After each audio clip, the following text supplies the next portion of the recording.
Welcome to the D.I.C.E, y'all. We're taking it. I'm telling you, right?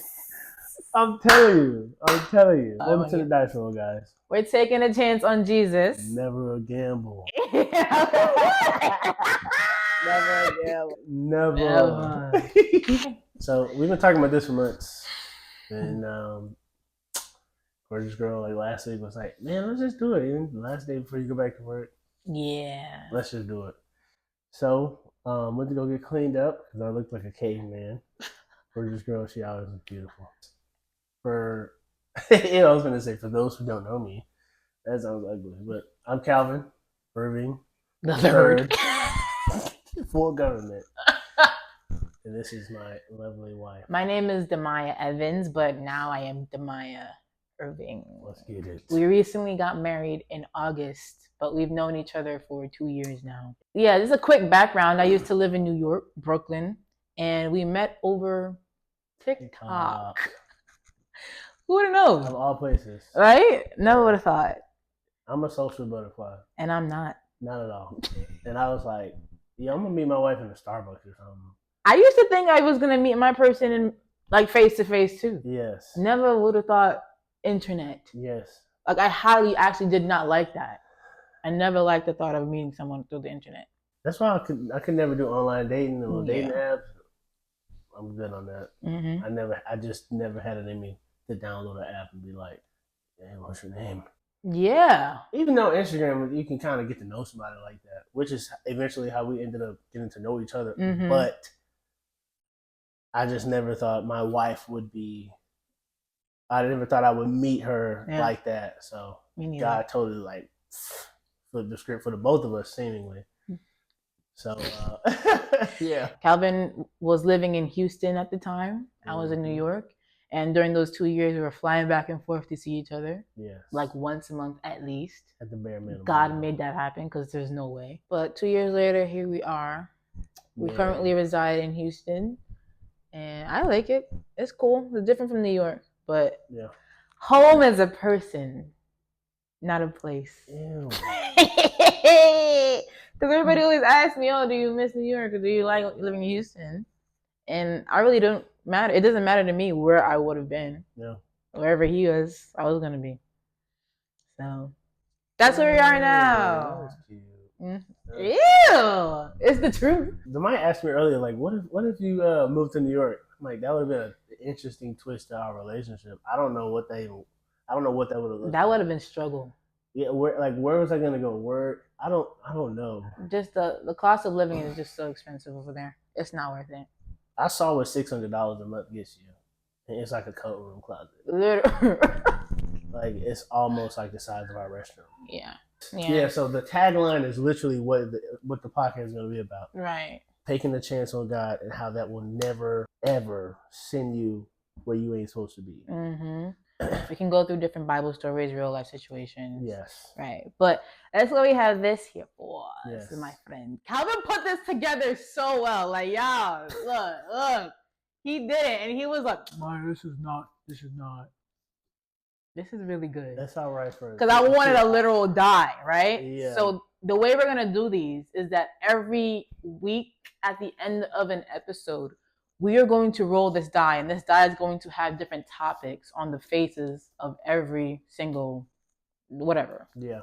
And whatever it lands on is what is going to be talked about in the upcoming episode. Yes. I thought it was a very fun and interactive idea. And obviously, once you get the ball rolling, if people have their own suggestions and topics and questions, those will also be put on the die. And so you guys can partake in that as well. Yes. He put the all I colors. Did was do the die. As far as the logo goes. He did. Her handwriting is superb. Look at it. It's so nice. You know what we should have did though? We should have did die. Faces. What do you mean? The numbers, right? Yeah. It would have been tough. It would have been. Yeah, I don't know. This is my best friend, man. My best friend too. This is my best friend. Like I be at work, waiting to just come home and be like, man, this, and this, that, and that happened. I call her out of the blue just to tell her whatever, to see how she's doing. Yeah. She's my best friend right here, man. Like, best friend. Sometimes I think you get sick of me though, because he just said he calls me out the blue, but I feel like I call you. No, you do call me more. Yeah. At work, no, she does call me more at work. Yes. You know. Yeah. I'm never sick of you, girl. I'm glad. Like that's just one of my biggest fears. I'll get sick of you and just stop wanting to. Mm-hmm. Yeah, you don't have to worry about that. I'm not gonna get sick of you. It's like we only are 3 months in to marriage, and everybody's like, "Oh, don't get married because." It's just like you never know what's gonna happen 2, 5, 10 years from now. Mm-hmm. Obviously, we're gonna change and stuff, and that scares me. Mm-hmm. But one of the things I would hate to happen is us. We get sick of each other. We don't want to talk. We're not laughing anymore, and all that stuff. At that point, something needs to change. Yeah. Something needs to change. Right. If it's staying the same, then eventually it's just gonna. Yeah. But I guess that's a nice way to segue because I do call him a lot at work. And a big part of that is because currently I work from home. So I'm not really interacting much with people in an office or a workspace or anything like that. Mm-hmm. And right now I'm in like a difficult season. So I work from home currently, but I have to leave it because I'm no longer located in New York. So it's been very difficult and challenging because I've been applying to a lot of stuff. I got my voice shaking already. Been applying to a lot of stuff, and getting rejected. And this just brings me back to 2 years ago. Before I got this job, when the same exact thing happened. I needed a job and I just kept applying places and I kept getting rejected, and it just felt like it wasn't going to happen. And it happened at the 11th hour. I didn't even expect it. And right now I feel like that same situation is happening all over again. And I'm just like, Lord, why is it happening? What are you going to do? Like, I need a job before the end of the year. December 22nd is my last day. And after that, I have nothing else lined up. And in our particular situation, I would like to be working or bringing a second income in so that I can help out while I can, Obviously, in the long run, I don't want to work. I really don't. Like, if I'm going to be a mother and stuff, I don't want to have to work. But right now, I'm not. Right now, it's just us. And I want to contribute. And it's just a struggle. I feel like this is just where my faith is being tested right now. Will I be faithful enough to him? Will I trust him enough to really allow him to do whatever it is he's doing that I don't understand, and just trust that whatever he has planned is for my good and for my benefit? Because I don't feel that right now. I feel like the clock is ticking and it's only a matter of time before I'm just going to be out and not having any money and nothing like that. And I feel like that's where I place my security. And God is like, you shouldn't be doing that. My security is not in him, and it's showing. I'm trying to get out of that mindset. What? Why are you looking at me like that? Because you're an excellent communicator. What? I tell her this all the time. She's an excellent communicator. Excellent communicator. Well, you didn't even feel like I was just rambling? I'm probably just rambling. Nope. Everything was precise. You moved into every... But that's just... God gifted you with that. She gifted you with the ability to effectively communicate. Yeah. Thank you, Gavin. Well, how do you feel? I mean, you're my husband now. Like, I did come with a lot of baggage. I have a lot of student loan debt. I'm literally, that is... You said baggage and you went straight to student debt. That's the only baggage I think about. If I didn't have that, Kelvin, I would be good. I believe you. No, literally good. I don't even need that car. At the end of the day. Like, I just got that car. I don't need it. I just love when you said baggage and student loan debt. It was the only thing the student loan debt, bro. It's this far. Like, should I even tell them how much it is? No, I don't even want to disclose that because I'm embarrassed. No, go ahead, please. Because there's people out here with $500,000 in student debt. I'm embarrassed. Don't be embarrassed. Man. I have $70,000 in student loan debt. 70 bands. Like, it makes me question why I even went to college. The job I have now has nothing to do with what I went to. But what's funny is that plenty of people have your same exact testimony. I understand, but I feel stupid. I feel dumb. Don't feel dumb. I feel like it was a waste of time. Like, I went there because I was passionate about film and video, and obviously I'm still doing film and video. Yes, still doing it. But it's just like, why did I have to go to college for that? Yeah. You know, no, I just didn't want. I didn't know what else to do. I didn't want to go to college for anything else, or I wanted to go for psychology, but my mom was like, "Oh, that's not going to make you any money." Plenty of people have told me the same thing. Right. Whenever I changed my major. Yeah. Plenty of people have told me that. Yeah. So I'm just like, what the heck? I should have just dropped out. But then they're like, "Oh no, you won't get a job without a degree." So it's just like, what is this? Like, what's the system? I don't know, but you don't feel stupid for going, because you graduated. Yeah. And the Lord found you in that space. He did.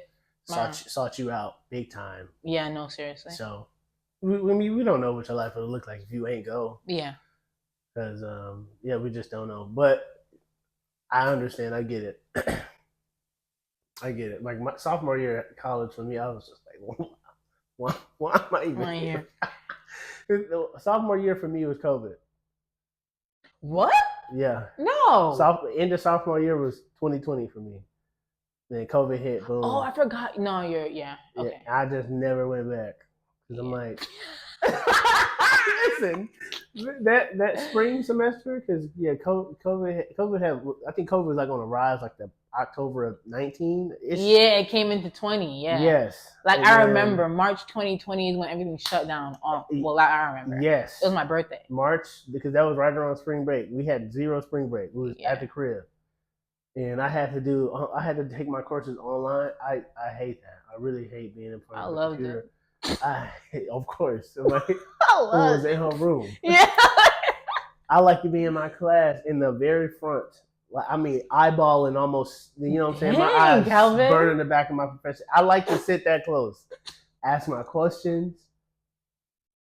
I just like to participate in my classes. So having to go from in class to at home, I could throw up. And I was just like, I can't do this. I finished out the semester, and I was done. I was like, I was good. But how do you feel as your husband? I already told Maya this. If by the time like December 22nd comes around, and we're praying and we're talking to God.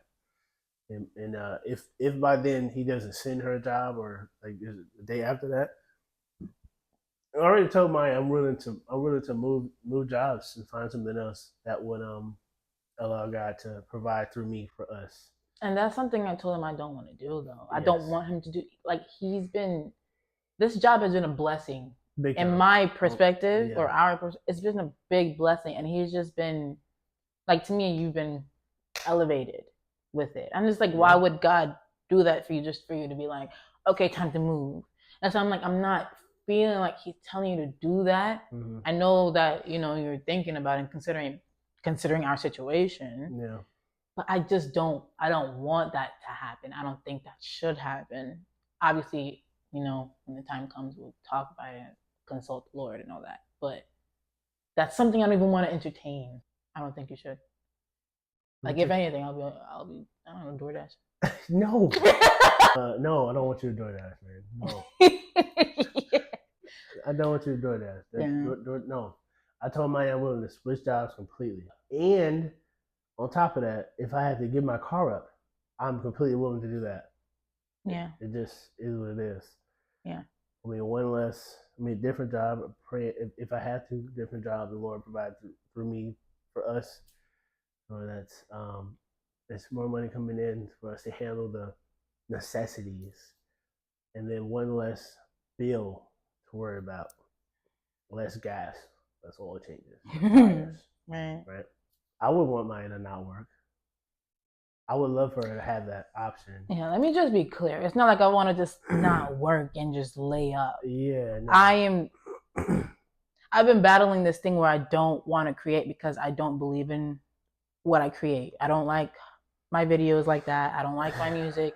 I don't think they're good enough, and that's my problem. But the Lord has really been pushing me out of that, because I was given these talents and gifts, and I should use them not for my glory but for His. And I see that my videos and stuff, they do reach people. So what's the point of me just sitting on them and not using them for the kingdom? So I just lately or recently, since I work home, I have more flexibility to do all of this stuff that I've been putting on hold. Yeah, I just want to take time to really like just go for it. Like finally just go for it with everything I have. Man, like the Maya's a creative, man. She's a creative. She's written a book. She's made mad songs. She's written poems. She's written scripts. She's written a lot. Why are you so aggressive? Because she's a videographer. She takes her own pictures, takes her own flicks. The Lord blessed her with the ability to be creative with, pretty much nothing but herself and her mind. So, come on. I just want to use it now. I want to get out this negative mindset. Yeah. That's all it is. It's me. It's the devil. It's the enemy. Big time. But it's me. It's like no one's telling me, oh, you're trash. No one. No, yeah. It's just me. You. Yeah. Yes. And all these years, it's just been me. Yeah. Like, you're not good enough. Mm-hmm. Why do I'm going to cry on this podcast right now? You should have got the tissue. I'm going to cry on this podcast. Let me get the tissue. No, I'm not going to cry on this podcast. Like, man, cry on this podcast. It's ours. Bro. This is a day that the Lord has made, and we will rejoice and be glad in it. Well, yeah. And also tears can fall. Mm-hmm. Maya showed me her song the other day, yesterday. And Calvin wept. It was beautiful. All right, the song was so good. She did so well. She's saying there's more stuff she has to do to it. So after she does those things, we'll shoot her a visual, and then the video will be out before the end of the year. Yes, happen. That's what I'm aiming for. Yes. So she was like, "Yo, no, it sounds like this. I just wish it sounded like them and this, blah blah blah." Which I understand. A sound you want your song to sound a certain way. I want to give God my best. Them. No. Agreed. Both of us want that. Yes. I want to give him my all, my best. Yes. The song sounds great. It sounds so nice. And I'm like, Maya was telling me before, like, yo, the song is bad. Like, the song is bad. It's not done. It's bad. Whatever. And I put them headphones on and went through one time. I don't know. Really, honestly, truthfully, don't know why I started to cry. But I believe the lyrics were very convicting. And the song was just really nice. She felt like she was singing her heart out. At every part. From ad lib to verse to chorus to pre-chorus to what did you have a bridge in there? Nah. Okay. No, yes, I did. Okay. See, I'm not musically inclined, so I don't know. I don't know the technical terms, but the song was so nice. Sounded like she was really singing. Like 100% of her was singing in this song. It was so nice. But yeah, man, God blessed her with a part of himself, as God himself is creative. Look at you. Look at this world that he's spoken to existence. I mean, with Maya's situation, which is my situation, because this is my wife, I told her what I am willing to do. Mm-hmm. If said thing doesn't happen, I'm going to make a move. Yeah. So I'm going to make a move and step out. And, if God's will is that she has a job, it will find her. And then I'll sit down and take my seat. But if I am to go and find something else so that Maya can be at home, the Lord is going to be with me. He said in his word, he's going to be with me. He goes before us. Big time. Establishes our steps. We would love prayer though. Prayer over gorgeous. I like gorgeous girl. Prayer over the Maya's situation, our situation. Yeah. I need more clarity. That's it. Definitely. I just need confirmation what he really wants me to be looking for as far as jobs anyway. Because I'm applying a few different stuff, but I want to know for sure what I should be applying for. Yeah. Yeah. Pray for strength, patience. Yeah. Eye and an ear to hear. Mm-hmm. When God is speaking to us, when it's something that we need to do or move, prayer. But when we do pray, that this pod is a blessing to y'all. We do, yes. We really do. And you can relate. I don't know. Even if you can't relate, that you can advise. Maybe. Yeah. So we're getting ready to pick a topic for next week. Gorgeous girl, do the honors. Yes. Oh, should we read them? No. We just no. All right. No. I'm gonna be our first dice thriller. Yes. Okay. I have to make sure it's right here. What is it? It's on the top. What does your heart belong to? I love being here with her. Best friend, dog. They get it. No, y'all don't. You don't understand. You really don't. No, like this is it. Like my sister asked her the other day, like, what did she say? Do you ever run out of things to talk about? Yeah, and no, we don't. Ever. Not when I go to work and come back home and I'm hearing all these different things people going through. Like, it's some stuff people going through that's just out of my mind. Like it's like family betrayal, relationship issues. You know what I'm saying? The whole nine. It's crazy hearing all that and then seeing, because I don't know what these people's lives are. I don't know if Jesus really has their hearts. I don't know. Mm-hmm.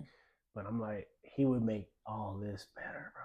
Mm-hmm. Everything ain't gonna like snap and be easy, but yeah, it's better than just being you, paying for your sins. So try them out. If you ain't, if you're watching this and you don't know nothing about Jesus, nothing about God, right?